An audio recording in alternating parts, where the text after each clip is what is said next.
Well, good evening. I am Bill Purcell, Director of the Institute of Politics, and it is my privilege to welcome you to the John F. Kennedy Jr. Forum. Tonight, the Institute of Politics, together with our co-sponsoring organizations from the Kennedy School and our colleagues at the Harvard Graduate School of Education, have the distinct honor and the privilege of hosting U.S. Secretary of Education Margaret Spellings. Here to introduce our guest this evening is Professor Paul Peterson, who is the director of the Kennedy School Program on Education Policy and Governance. The program's mission is to train and foster a national community of reform-minded scientific researchers and produce studies that set the foundation for school reform policies. Professor Peterson is also a member of the Independent Review Panel, which is advising the Department of Education's evaluation of the No Child Left Behind law. His studies on school choice and vouchers have been identified as among the country's most influential studies of education policy. He is also, and for me, most importantly, an outstanding educator. Please welcome Professor Paul Peterson.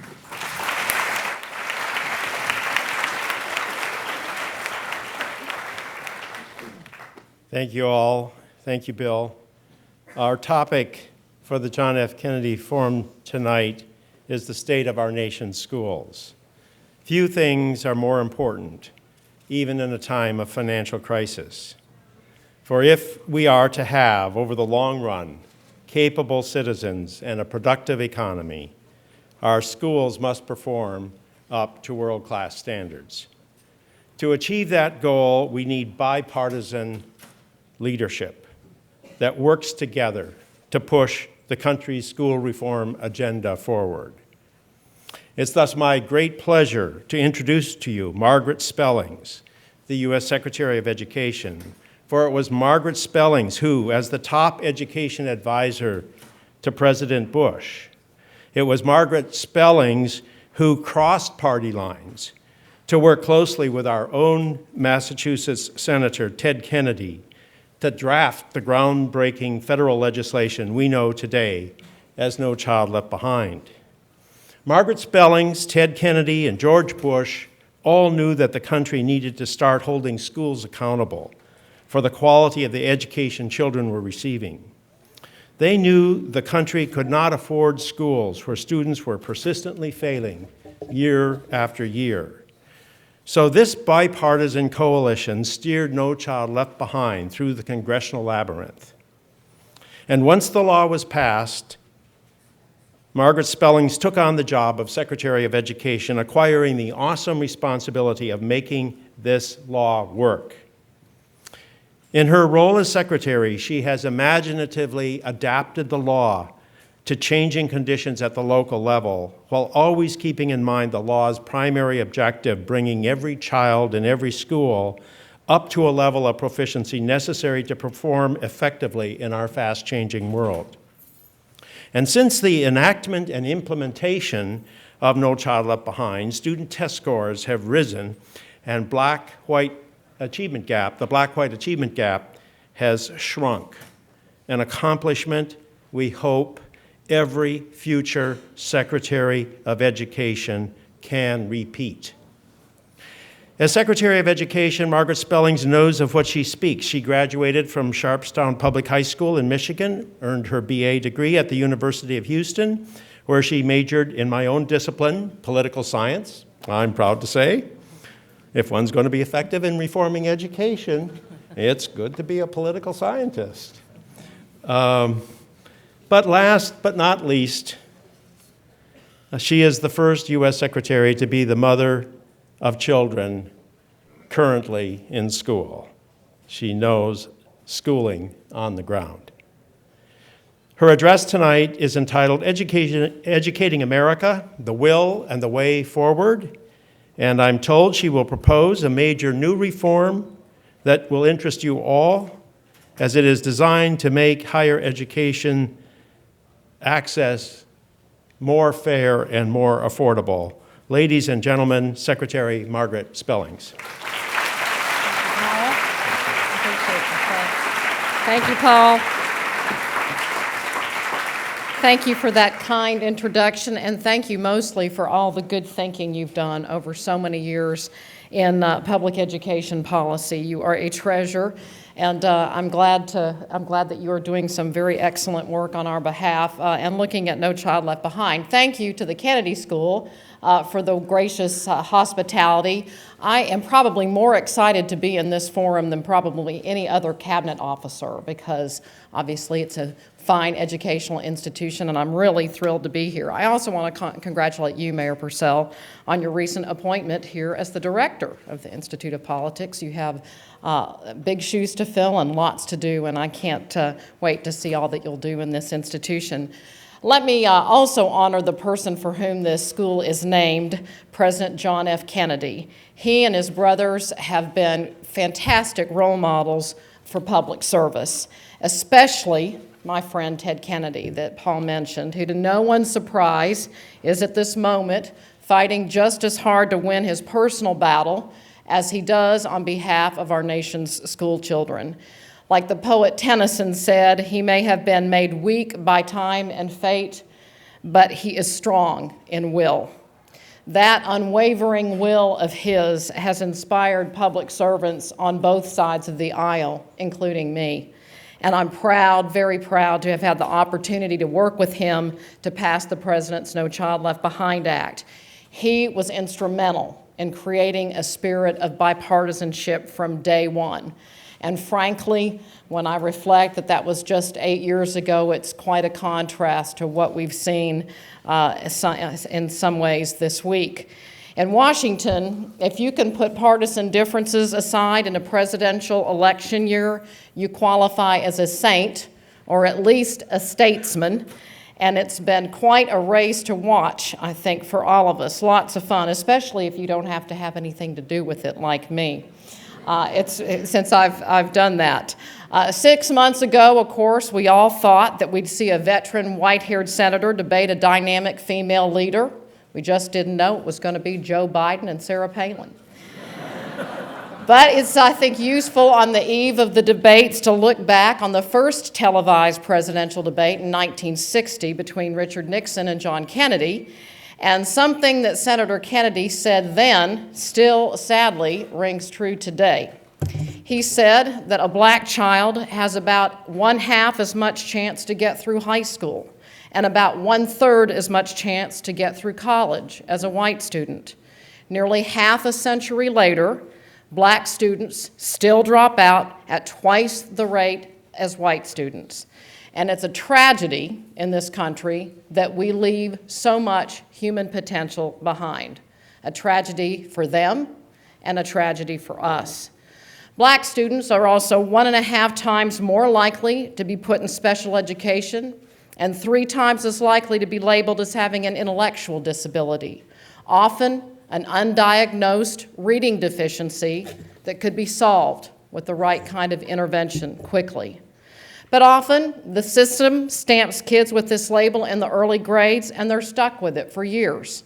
And if they usually don't get out of special ed until, of course, many drop out.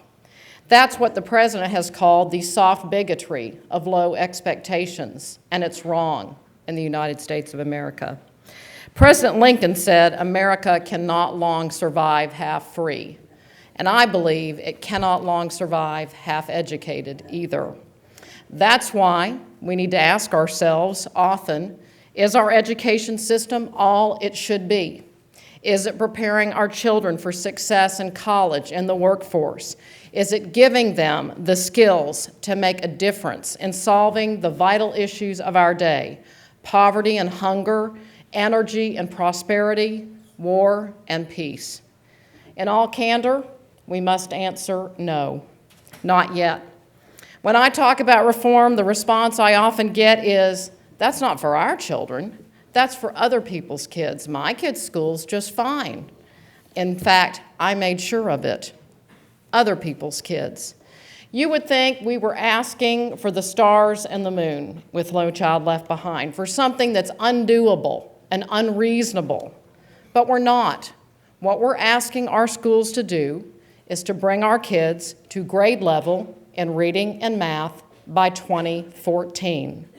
That's what I want for my kids. That's what your parents wanted for you. That's what all of us aspire to. So why do we think that some parents want less for their children than we want for ours? We cannot be content with having some good schools and some bad ones, a bright future for some, but not for others. We live in a global economy, not a gated community. But the education system often doesn't act like it. Much of the time, it stifles talent instead of nurturing it, rewards ineffective teachers but offers few incentives for results, and denies problems rather than solve them. Unlike other countries, our schools are stuck in the rut of 6 hours a day, 180 days a year. The term 24/7 has little meaning in modern day education. Governor Jeb Bush put it this way: we have 8-track schools in an iPod world. Fortunately, some are challenging the status quo. Charter schools like KIPP Academy and Edward Brooke right here in Boston are lengthening the school day and year, spending more time on basic subjects, customizing instruction, and treating students as individuals. Some schools are even paying teachers for results. This is one of the most controversial issues in education, but it really shouldn't be. Why wouldn't we encourage the best teachers to work in the most challenging setting? Why shouldn't we reward them when they get results for our kids? It's a good idea.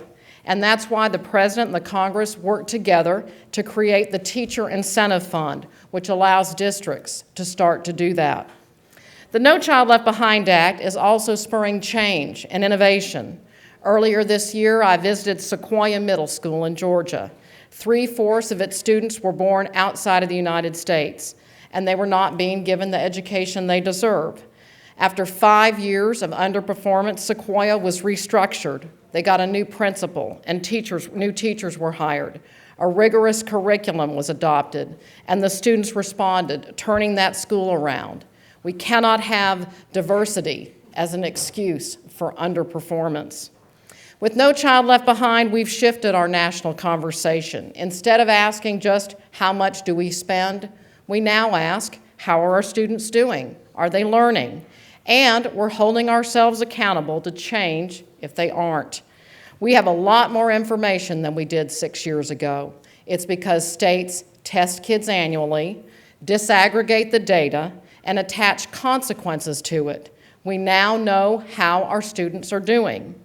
Let me tell you that these students are proving critics wrong. Critics like social scientist and Harvard alum Charles Murray, who argues that some kids are just not smart enough to achieve. His words, not mine. I hear smart people say that the goal of grade level proficiency is absurd. I hear educators that say that you can't teach reading and math without dropping music and art. I hear them say that students with disabilities or limited English skills drag down the school.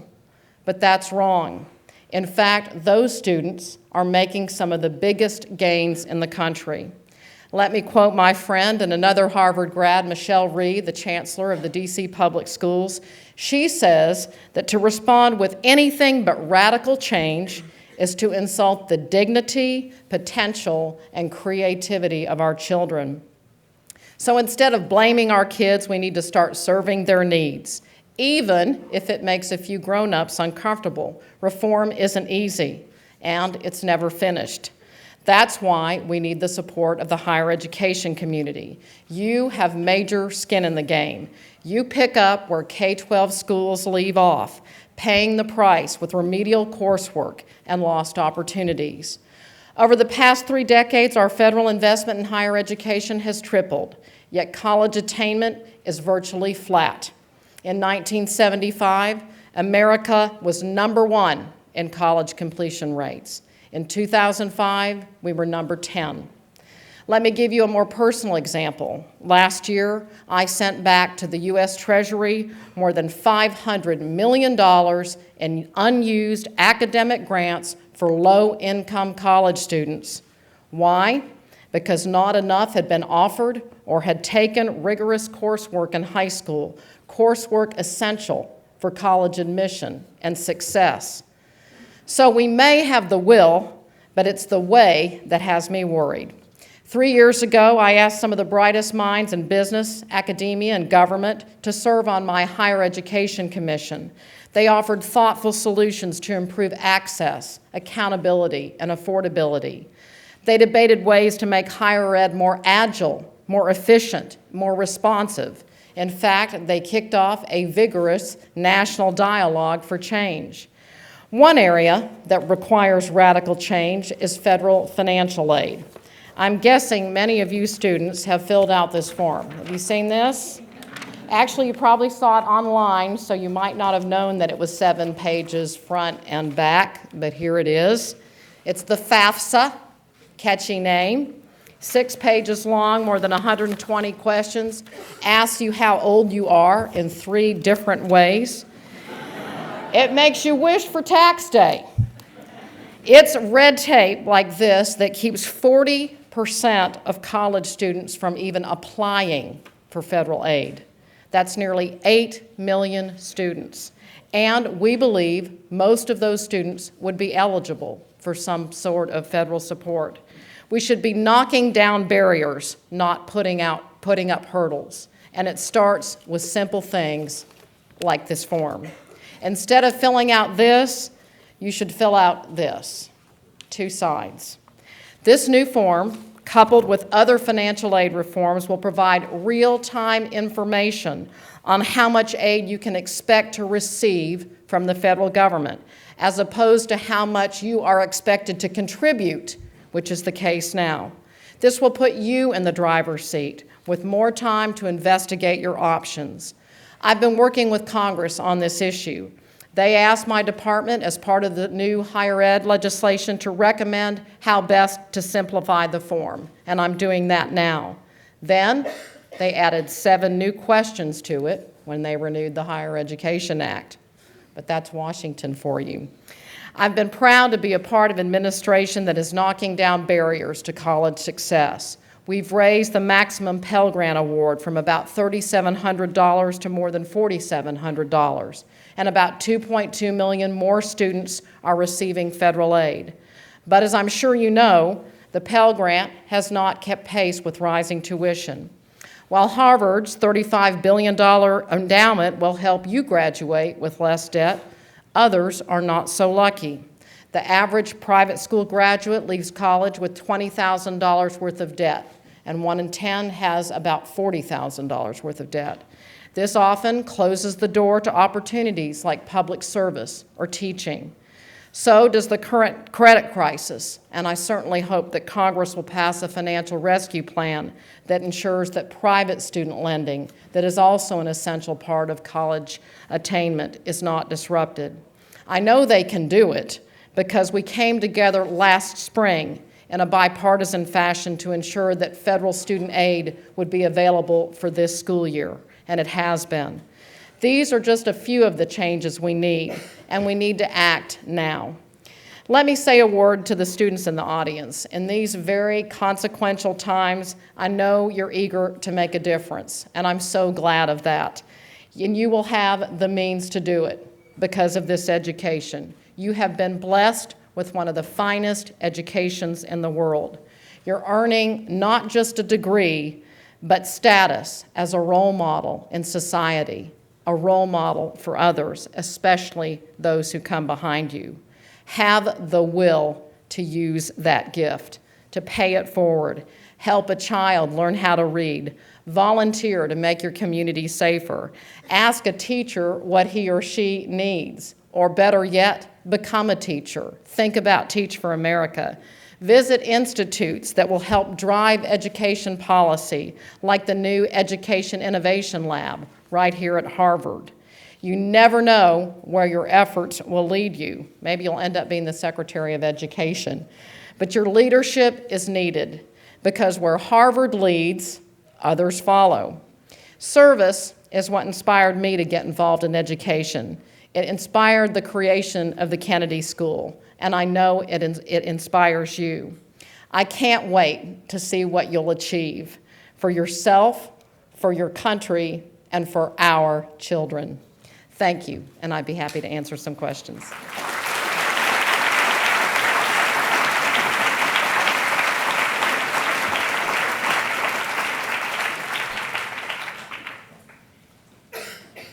Well, the Secretary is gracious and will respond to any questions you may have. There's a microphone here, and there's one here, and then there's some up above as well. So just come up to the mic, and I'll acknowledge you in turn. There's only 3 rules.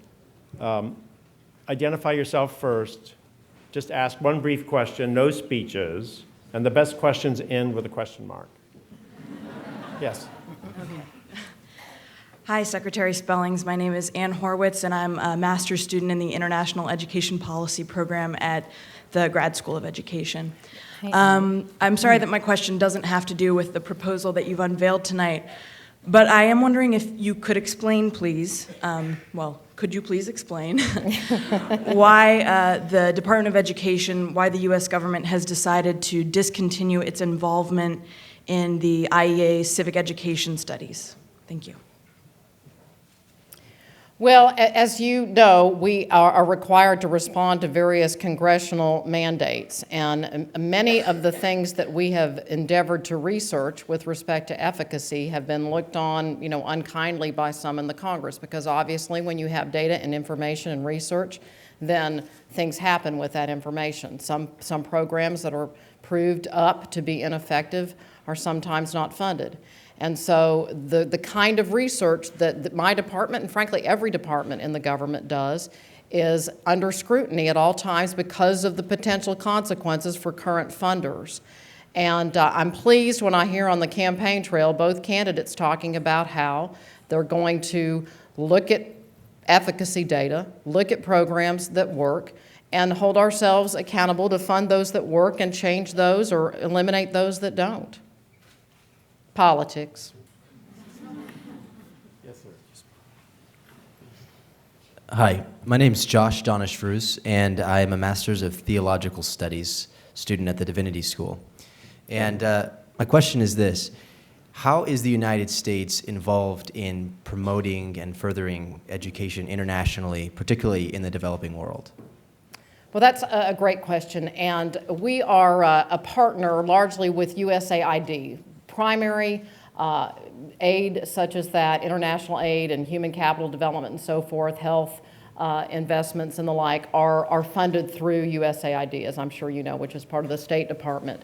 We have partnered with the State Department and USAID on many things. In fact, I'm about to go to Africa in a couple of weeks and highlight some of the things that we're doing together in education.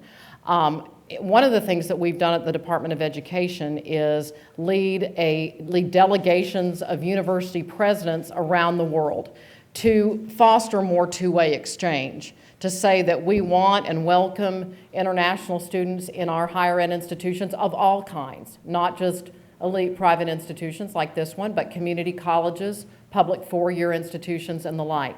And likewise, more of our students are now more willing to study abroad and to do development work around the world. So I think it's getting the word out, making the bureaucracy more easy to work through for students who have an interest but fear it's unaffordable or impossible to get through the maze of processing. But largely our investments are through USAID.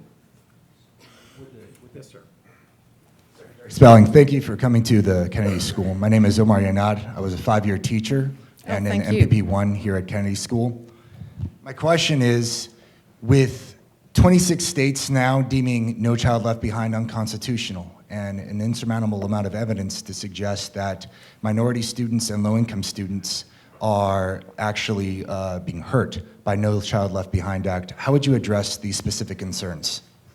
Well, I would reject both parts of your question, but the thesis of both of them, which is to say that no, I'm not aware that 26 states have declared No Child Left Behind unconstitutional. In fact, they are all in good standing with the Department of Education and continue to receive aid, federal aid, as part of the quid pro quo relationship between states and the federal government. It functions like a compact. I do think there is strong evidence, much of which I discussed in my remarks, that we are closing the achievement gap. We had a flatline trend in education attainment. Now the trend is starting to tick upward. We've made better improvements in math than we have in reading. We've made better improvements at 4th grade than we have at 8th grade or in high school. The achievement gap is beginning to close. The biggest gainers have been limited English students and special education students. And whether you're talking about our National Education Report Card, which is not a test that can be taught to, or individual state data, by every measure, I think it's very encouraging for our minority kids, which is why we have enjoyed strong support from the civil rights community for No Child Left Behind. Yes, sir. Secretary Spellings, my name is Jeffrey Kwan. I'm a member of the undergraduate teacher education program working at CRLS right now as a history teacher. My question is, I'm concerned about the progress of NCLB's renewal. It's supposed to come up this year. Where do you think that progress will take us, and what changes, if any, do you want to see in the new NCLB that's up for renewal? Great question, and let me first say that, of course, there are some improvements can and should be made to No Child Left Behind. I've been very public about that. That's why we have reauthorizations in Washington and any other legislative body. The Congress passed the best law they could 6.5 years ago based on what we knew then, and we've learned a lot in that period of time. So some of the things that we can do to make the law work better are to provide a more nuanced way to look at accountability. No Child Left Behind right now functions as a pass-fail system, if you will. We can make distinctions between those chronic underperformers where we need more vigorous intervention and those schools that are within range and close and missing by a few students or a subgroup, so a more nuanced accountability system. We can also start to have accountability systems that use growth or a value-added approach to accountability. The reason we didn't do that 6.5 or 7 years ago is because only about 10 states had real annual accountability systems that would allow you to do that. But that's not the case anymore. Every state has in place a system that will allow us to look at the growth of a student in the 3rd grade who becomes a 4th grader, who becomes a 5th grader, and chart their progress over time and give our educators credit for that work. But in the absence of a reauthorization, this law will stand, and it is strong. We will work our way to 2014 and the requirements that students be on grade level in that time horizon will be the law of the land. We can make the law work better. I hope it'll be reauthorized in the next couple of years probably. But I think there's strong support for accountability. I mentioned to the other gentleman just one other quick point. One of the most fun things about this law from a public policy kind of perspective has been this very interesting and unique coalition of supporters. It's the business community and the civil rights community aligned in strong support for No Child Left Behind versus the teachers' unions largely and the, I'll call them the Federalist Republicans, often very conservative Republicans who believe that the federal government should have no role in education, that we should abolish the Department of Education. So those two camps are aligned against No Child Left Behind, and the business and civil rights community is aligned in support. Strange bedfellows, as they say. Hi, thank you for coming, Secretary Spellings. My name is Yvette Ramirez, and I'm a freshman at Harvard College, and I want to be a middle school teacher when I graduate. Good, Yvette, we need you. My question is, I'm from California, and I'm very aware of the rapidly growing Latino population. What is the United States doing to ensure that the growing Latino population receives an adequate education in order to lead and support the United States in the future? And does this involve an increase in ESL programs and bilingual programs? Well, we have large funding streams to support limited English learners, issues of the particular tactics that are used, and obviously this has been an issue of great controversy in California with the English-only movement and the like, versus my home state of California where that has not been an issue. We do a lot of bilingual education there. Those sort of specific tactical issues are reserved to states, but we do provide funding for limited English learners. One of the things that I've observed is the power of accountability and the power of a call to educate every child, including limited English learners, to high levels has been a strong motivator for educators to better attend to their issues. It has created more science around proper assessments and intervention. It has given us more data about how best to address their needs. In the absence of assessment data and real, meaningful, valid, reliable information, we're wandering in the wilderness. We tried that approach for 40 years. We had an aspirational approach where we put the money out and hoped for the best, and we had very little results on behalf of poor and minority kids. But that's starting to change because we've said, we mean it, every kid, limited English learners. Secretary Spellings, thank you. My name is Peter Wilner. I'm the education coordinator at Choice Through Education. We're a nonprofit organization in Chelsea, and we provide support to the students from area schools. And we've been in existence for over 40 years. In 2006, because of a computer glitch and a number of things that went on, our application for the Upward Bound grant was denied, and we have not been able to institute a review process for our grant. And my question is, what kind of recourse do organizations like mine, I know that we're not the only organization that this happened to, what kind of recourse might we have to reinstitute a review process? And more largely, what do you see as the role of organizations like mine in public education? I'll start with the last half of the question first, which is to say that clearly, and this is what I hope I conveyed in my remarks, that there really is some truth into the it takes a village kind of notion. We need community organizations, we need families, we need higher ed institutions, all to play a part in improving public education. So I think community-based organizations are a very vital part of education reform and improvement. With respect to particular grants, we, as you know, the General Accounting Office provides very strict procedures as to how grants are taken in, evaluated, and dispersed. And there are a lot of rules about, electronic filing and when they're due and various things like that. And because you have to have a system that has integrity. You can't, we missed, we'll get it in day after tomorrow, but then here comes someone else the 2 days after that. Where do you draw the line? The General Accountability Office prescribes for my department and for every department fairly strict rules of the road about how grants are applied for, and we adhere to those. With respect to appeals, obviously you can contact the Upward Bound office and see if there are mechanisms for that available in that particular course. But if it's 2 years old, I'm sure those funds have since lapsed and those sorts of things. But did you make contact at the time, 2 years ago?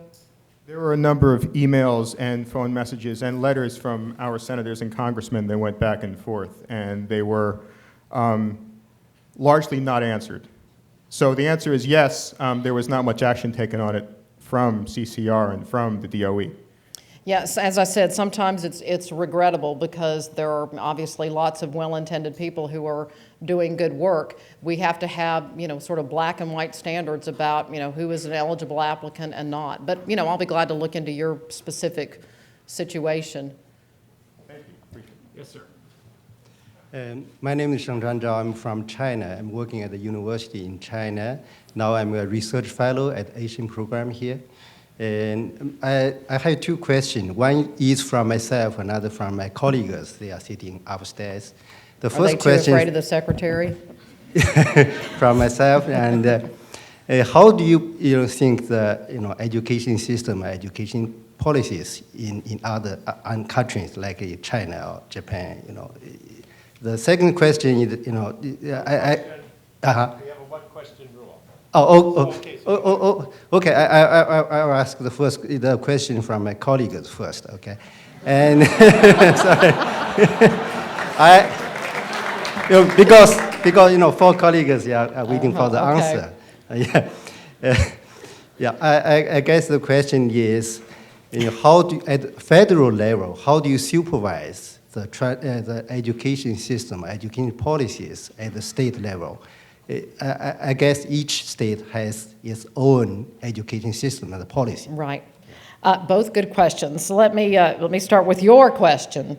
Well, obviously, I've had the opportunity to travel to many parts of the world in this job, and have made some observations, including, particularly in your country, that there is a hunger and an appetite and a motivation to seek education that I often don't see in our own country.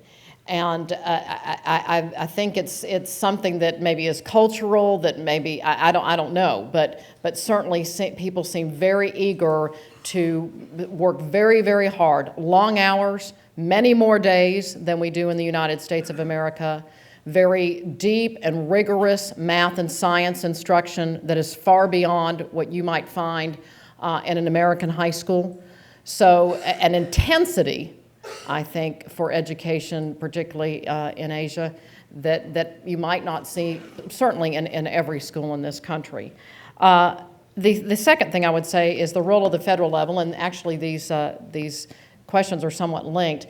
We have a very decentralized system of education in our country, unlike in yours, where there is truly a single curriculum and single prescriptions about proficiency rates and on and on. We are 50 different accountability systems, 50 different sets of standards and measurements and textbooks and on and on and on. In fact, one state, the state of Iowa, allows every single school district to have its own curriculum. Makes it very difficult to try to compare and talk about things in terms of the global economy and the like. That's very American. That's how we fund our schools, and that's how we think about our schools. That government is best that's closest to the people. 9 cents of every dollar comes from Washington. The remainder comes from state and local property taxpayers. The good news about there's a lot of good to be said about a decentralized system, so long as there are some checks on how are we doing. All states are now required to participate in the National Education Report Card that gives us some sense of how states are doing relative to each other. But we're very decentralized. Yes, ma'am. Thank you, Secretary Spellings, for being here. My name is Angie Salazar. I am getting a master's in public policy here at the Kennedy School. I was a teacher for 3 years in East Los Angeles, and there are many immigrant students and ESL students, which you talked about. So I'm curious what your position on the DREAM Act is, which would enable many of these students who weren't born in this country but who have excelled in school to pay in-state tuition for college, and also where that bill is currently. This is not something that we address at the Department of Education. Prior to my service here, I was at the White House for 4 years as the President's domestic policy advisor and was charged with developing his plan in immigration policy. And as that law, another area where President Bush and Senator Kennedy partnered vigorously together, moved its way through the legislative process, my understanding is that the DREAM Act was incorporated as part of this comprehensive approach that included more secure borders, that included a guest worker program, routes to citizenship, issues around our young people like the DREAM Act, and that it was part of that process. As you, I'm sure, are aware, that legislation is stalled out. It became quite incendiary on both sides of the aisle, and where we go from here forward, I don't know. But that's where I last left it. Yes, ma'am. Hello, my name is Elizabeth Cabrera. I'm a senior at Harvard College, and I'm a campus campaign coordinator with Teach for America. Oh, so I'm really glad that you mentioned it as being one of the possibilities of things that we can do to try to improve the education system. And going into that and talking a bit more about the quality of teachers, which is something that you mentioned, what can we do to encourage more people, top-notch students like the ones we have here at Harvard and institutions like Harvard, to become interested in programs like Teach for America? What do you think the institution itself can do to promote this a bit more among our students?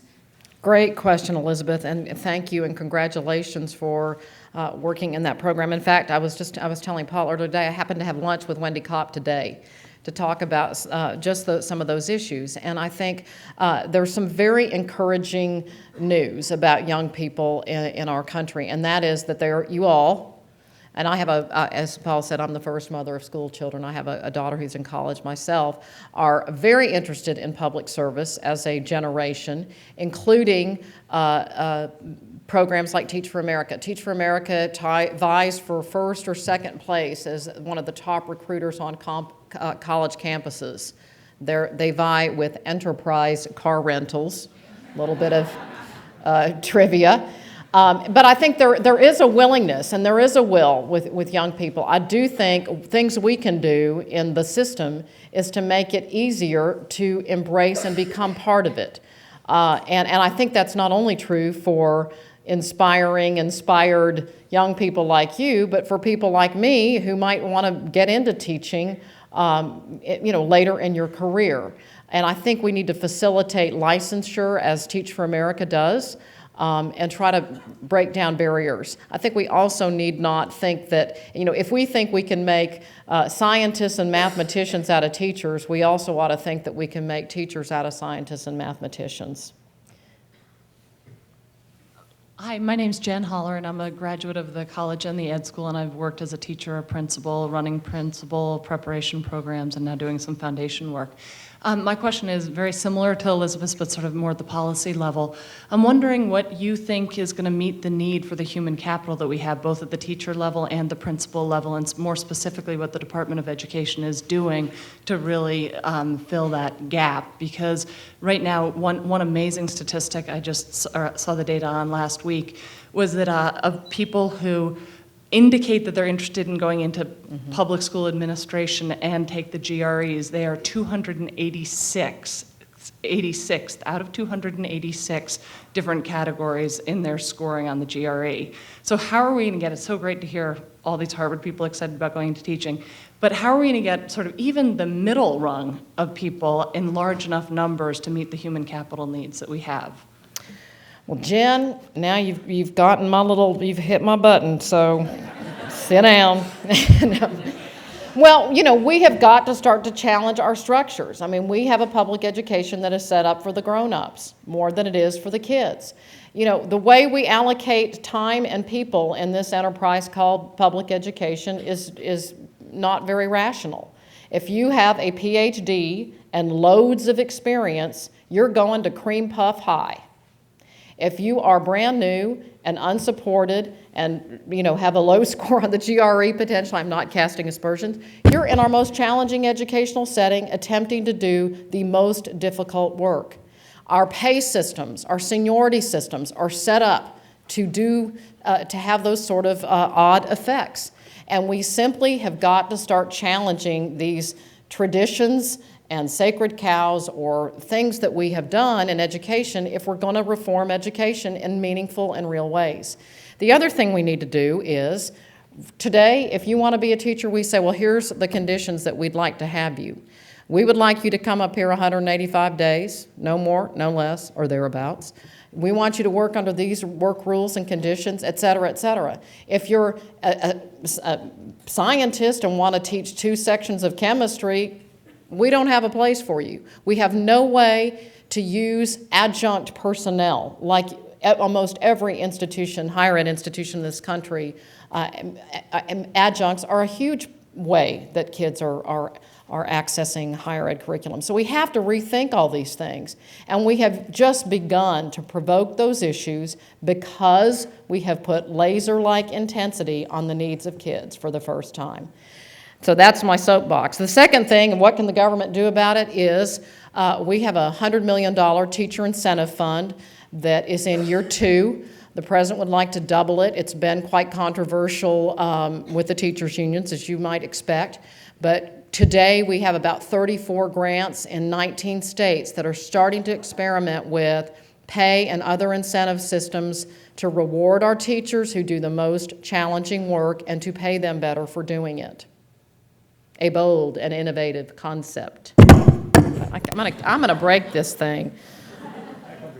Hello, Secretary. My name is Jeremiah Johnson. I'm a senior at the college, and I'm actually in Professor Peterson's class right now, and we're talking... Is he giving you extra credit for this? I doubt it. I doubt it, just getting another perspective. But we're talking currently about the impact of school size and district size on various factors, and one of those being graduation rates. And I was wondering what your opinion is of school size, particularly high school size, on graduation rates. Okay, well, we really don't have very much data that supports, school size as a major factor in achievement, or class size for that matter. And I think one thing we know for sure is that especially class size, these are very, very expensive reforms that add, minimal, if any, value to student achievement. So if we are in a time and place where resources are limited for education and every other service, and we have clear goals before us, like every child educated to grade level by 2014, the first and best place to spend money is not reducing class size or school size. The first and best place to spend money is having effective teachers and a rigorous, well-delivered curriculum. If there's a silver bullet in education, it's the teacher. It's not how we allocate space or utilities or organize ourselves. Back up on top. Hi, thank you for coming, Secretary Spellings. My name is Tembo Lee. I'm a freshman at the college. A recent International Trends in Math and Science survey ranked the United States, a group of them, 8th graders, as being 16th among 40 or so developed countries of the world. And I'm just wondering whether you think these results reflect a need to reinvigorate math and science education in the United States, a la post-Sputnik era, and how you think this process should be facilitated. I absolutely do, and thank you for that question. In fact, I was so concerned about it that I asked the President to create a national math panel, not unlike the panel that President Clinton created around reading and how we use brain research to do a better job of helping our students, young students in particular, learn to read. I had the United States world's greatest, the best mathematicians we have in this country from all sides of the spectrum in math education, the fact-based side and the higher order thinking side and everything in between, math teachers, you name it. And they came up with a new National Math Panel report that is quite instructive. It says that we are trying to do too many things. We have too much repetition in our curriculum, that obviously teachers, particularly in our elementary schools, who are largely reading teachers, lose kids and don't engage kids well enough in math so that they show up in middle school not really ready or not really excited to be good little mathematicians or scientists. Obviously, math and science are very related. It talks about how parents have to start challenging this idea that, well, I'm not good in math, I can't balance my checkbook, those sorts of things. That's wrong. People can learn math with persistence and hard work. It's not something that's innate. It's something that's a product of being taught well and practice. So yeah, we need to do a whole lot more in math education. Yes, ma'am. Hi, I'm Coco Perosco. I go to Emerson College. I'm in the political communications department. My question is about the special education system that we have here in America. You spoke a bit about it earlier. My question is specifically about what the government is doing to try to supply these special needs children who are largely devoid of the best teachers, because the best teachers usually migrate towards the honors and AP programs that we have within our school system. So what are we doing to try and supply these kids with the best teachers that we possibly can? Well, a couple things. First, I want to disagree with you somewhat about our best teachers teach AP and not special education. Interestingly, and I don't know if Paul would amen this or not, some of our most interesting and most significant and actionable research and information has come from the special education community. That's been true in reading. It's been true in behavioral issues. The special ed community has brought a lot of good practice to bear and a lot of good teaching and good teachers to bear. Some of our special ed teachers are the very best at identifying and diagnosing, correcting reading deficiencies. What can we do? Again, I'm going to give you my maybe a little bit of a Johnny one-note answer is we can keep intensely focused on the need to and the results for the achievement of special education students, without which we do not see the demand to provide the right kind of assessments and interventions. I will tell you that we have created, and my department is funding a number of states. 7 states are working on what are the best ways to measure the abilities of our special ed learners, as opposed to just giving them off-grade level assessments and things like that. But without the demand of No Child Left Behind to attend to those kids, there's very little demand to have testing companies develop that work. And we are just getting started, believe me. Okay, hi, welcome. Thanks for coming. My name is Sebastian Litter. I'm a Kennedy School student from Germany. I have a specific question about reforming the American high school system. Just a brief 20-second introduction. When Germans learned a couple of years ago that their high schools are actually failing, that we're really low performing compared to other countries, our politicians and educational experts traveled to other countries, as you mentioned before, and it turned out there are some countries that have really good high performing educational or high school systems, like Finland, Sweden, South Korea, and Singapore, and they became some kind of role models for the German high school system. So my question is, can you name any of these 4 that could be a role model for the US, or if not, are there any other specific countries that you said you want to learn from for the US high school system?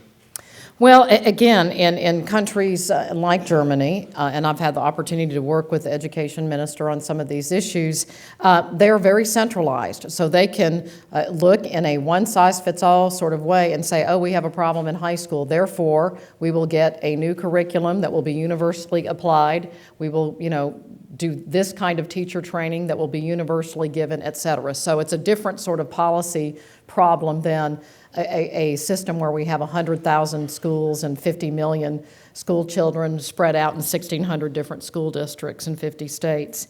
Well, what I think that we can learn from other countries, and again, this is the beauty of data. The young man over there mentioned PISA and international rankings and comparisons. Only when we have information do we then have something to act on and to pinpoint what our problems are. What I have seen, and certainly what the National Math Panel found, is that the U.S., I'm just going to use math as an example, our curriculum is a mile wide and an inch deep. A lot of repetition and very surface, as opposed to in Europe and in Asia, there is, people have very strong facility with basic math concepts. And our kids end up at the end of high school kind of lost and hating math accordingly. So, I think there are different things to be learned from different countries depending on what kind of curriculum issue that we're trying to tackle. I would also say that, we in the United States are trying to do something that's a little different from a lot of the world.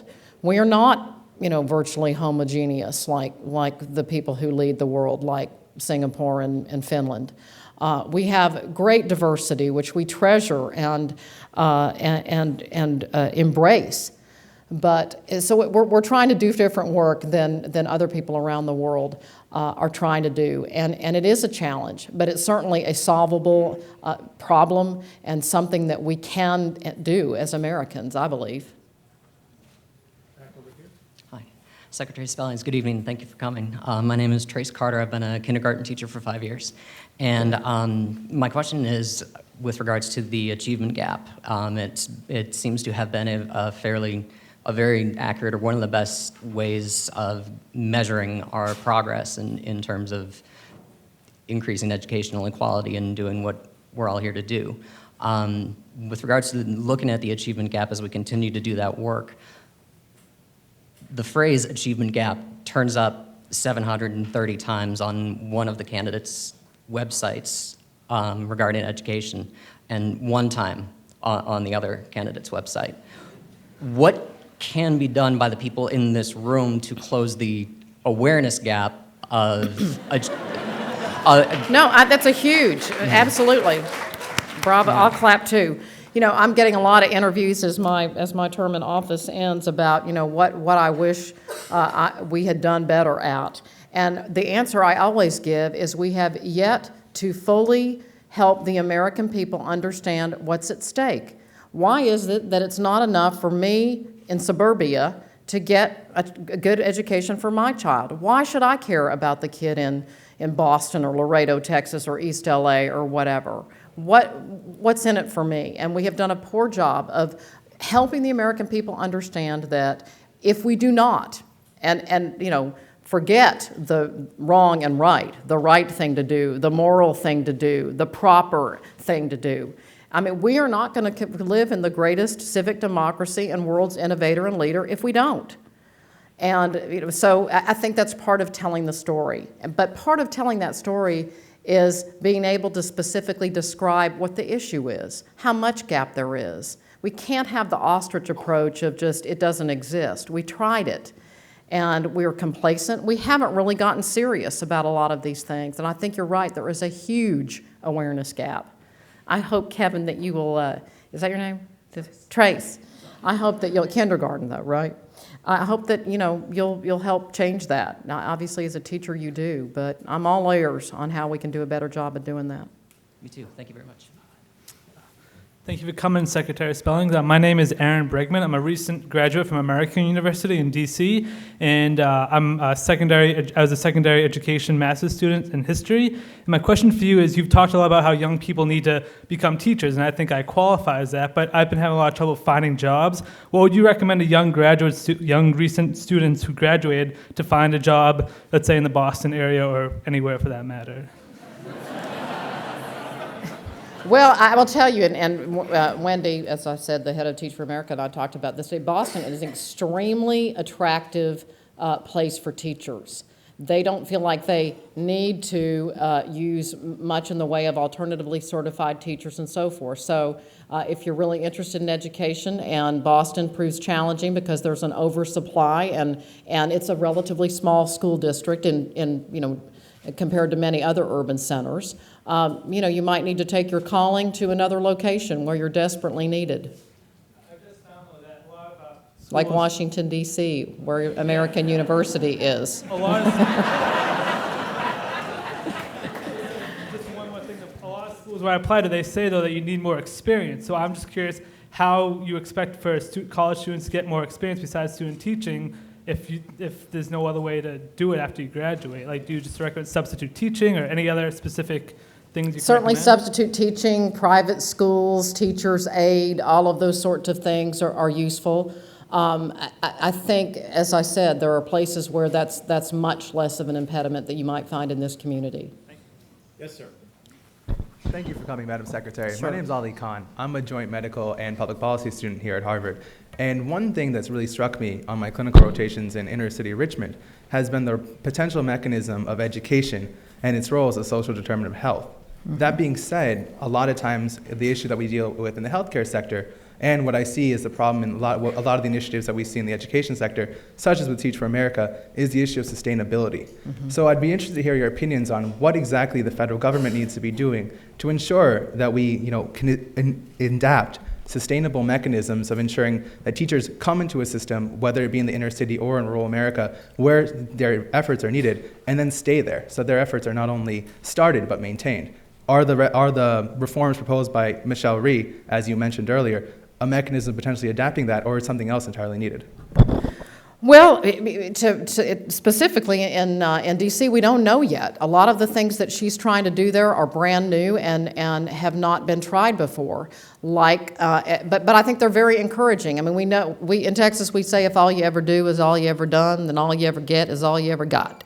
And that means that we need to change and we need to try some things. But now with data, with information, that doesn't mean we just try any old thing. That means we ought to evaluate them, and if they don't work, we'll do something different. But we have to start to challenge these structures.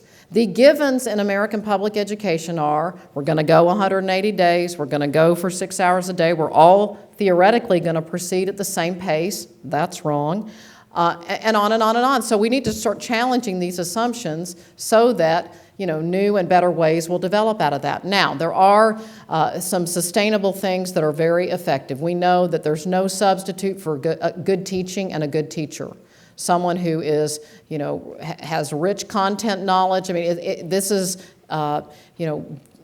maybe not very complicated public policy, but this mobility, teacher mobility is a huge issue. Pay systems can help address that. That's one of the simplest things that we can do. Get better teachers in more challenging settings. How do we do that? We embrace and welcome people who want to do the work that might not be credentialed in the usual way, and we must, reward and pay people for doing that more challenging work like we do in every other endeavor. Structure, as we see in DC, maybe that magic bullet. That's a possibility. You all might not be aware that Michelle Rhee, the chancellor in DC, has laid out a proposal to exchange teacher tenure protections for salaries in excess of $100,000 for teachers. And the union is not very happy about it, to say the least. But that's what, someone talked about the awareness gap. I mean, if we're serious about this, we have to be serious about challenging these things, just like we've done in every other area of reform.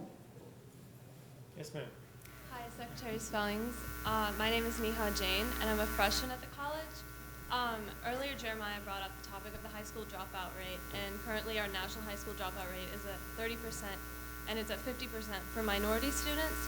So a couple of months ago, you actually announced a new measurement tool for states to all measure their high school graduation rates in the same way. And I was wondering, what else does the federal government have planned to address the high school dropout epidemic? That is a really important reform. That this last spring, I said that I was going to, by administrative regulation, require every state to have a uniform dropout rate. We obviously had a public comment period and so forth. Obviously you probably can predict who was against it and who was for it, but that requirement will be effective before year end. Again, I think causing some accountability, some pinch, some anxiety, some attention around that indicator is the first step. One state in our country requires that students report themselves as a dropout to be counted.